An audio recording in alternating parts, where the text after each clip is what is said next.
Indian ഉൽപ്പന്നങ്ങൾക്ക് America 50% ഉയർന്ന തീരുവ ഏർപ്പെടുത്തിയതിന് പിന്നാലെ ബദൽ മാർഗങ്ങൾ തേടി കേന്ദ്ര സർക്കാർ നീങ്ങുകയാണ്.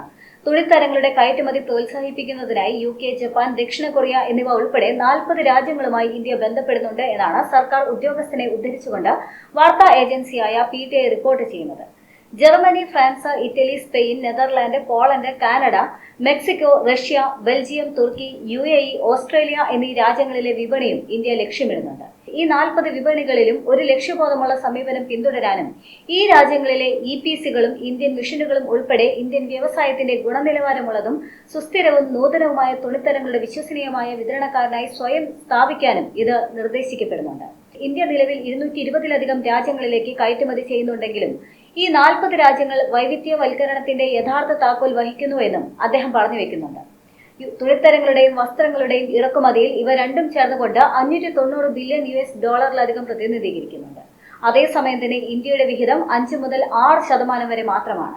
ഇത് തിരിച്ചറിഞ്ഞുകൊണ്ട് പരമ്പരാഗത വിപണികളിലും വളർന്നുകൊണ്ടിരിക്കുന്ന വിപണികളിലും ശ്രദ്ധ കേന്ദ്രീകരിച്ചുകൊണ്ട് ഈ 40 രാജ്യങ്ങളിലും സമർപ്പിത ഔട്ട്റീച്ച് പരിപാടികൾ നടത്താൻ ആസൂത്രണം ചെയ്യുന്നുവെന്നും ഉദ്യോഗസ്ഥർ കൂട്ടിച്ചേർക്കുന്നുണ്ട്. ഓഗസ്റ്റ് 27 മുതൽ പ്രാബല്യത്തിൽ വന്ന പുതിയ US താരിഫ് $48 ബില്യൺ മൂല്യമുള്ള ഇന്ത്യൻ കയറ്റുമതിയെ ബാധിക്കുമെന്ന് പ്രതീക്ഷിക്കുകയും ചെയ്യുന്നുണ്ട്. തുണിത്തരങ്ങളും വസ്ത്രങ്ങളും രത്നങ്ങളും ആഭരണങ്ങളും ചെമ്മീൻ, തുകൽ, പാദരക്ഷകർ, മൃഗ ഉൽപ്പന്നങ്ങൾ, രാസവസ്തുക്കൾ, ഇലക്ട്രിക്കൽ, മെക്കാനിക്കൽ യന്ത്രങ്ങൾ എന്നിവയെല്ലാം ഇതിൽ ഉൾപ്പെടുന്നുണ്ട്.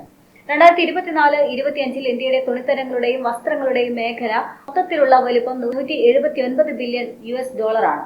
ആഭ്യന്തര വിപണി $142 ബില്യൺ കയറ്റുമതി $37 ബില്യൺ ആണ്.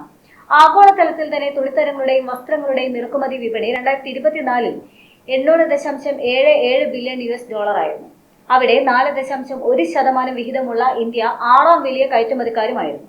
മാർക്കറ്റ് മാപ്പിംഗ് നടത്തുക, ഉയർന്ന ഡിമാൻഡുള്ള ഉൽപ്പന്നങ്ങൾ തിരിച്ചറിയുക, സൂററ്റ്, പാനിപ്പത്ത്, തിരുപ്പൂർ, ഭദോഹി തുടങ്ങിയ ഉൽപ്പന്ന ക്ലസ്റ്ററുകളെ പുതിയ അവസരങ്ങളുമായി ബന്ധിപ്പിക്കുക എന്നിവയിലൂടെ കയറ്റുമതി പ്രൊമോഷൻ കൗൺസിലുകൾ ഇന്ത്യയുടെ തന്ത്രത്തിന്റെ നട്ടെല്ലാകുമെന്നുമാണ് പ്രതീക്ഷയെന്നും അദ്ദേഹം പ്രതികരിച്ചു.